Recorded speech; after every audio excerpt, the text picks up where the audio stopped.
30. 30. How much? 100. Hey, how much? Pandang. Awak picture bagus. Ayo. You, how much? 0 sebab dah sama makan. Hari berapa hari bulan? 20. 20. No. Bruh. Me 10 only. No, 10. Lai. Like not.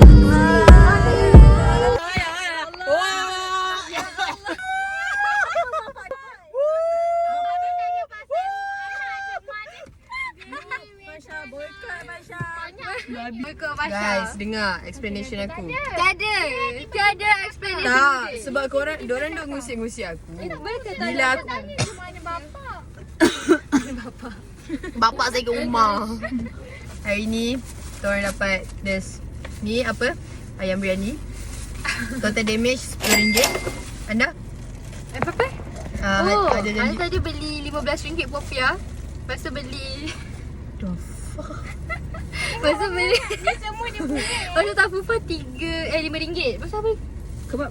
Kebab RM5. Tafufa RM3. Kebab RM5.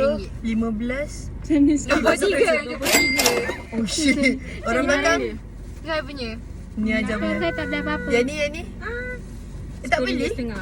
Asalnya RM8.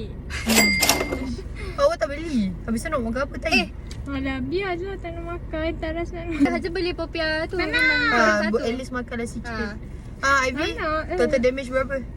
23. Oh shit. 23? Oh, sama dengan Azhar lah. Oh, bila air. Bila benda air.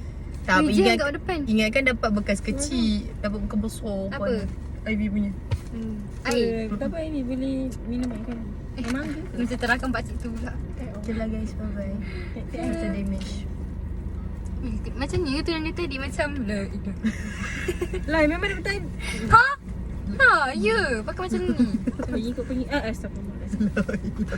Oh. Subhanallah. Okay, mari kita get air. Subhanallah, sakharana hazza wa mukna lahu krima inni ila rabbil qadir. Oh, kita orang dapat berbual movie. Pasal aku terangkan agak nak ambil tapi sebab abang tu macam akan nak berbual lambuk tapi tak cakap free. Lepas tu bila dia cakap free baru aku ambil. Saya pun ambil. Dia Dia bagi dua. bagi dua. Bagus tak? Keluar kat mana?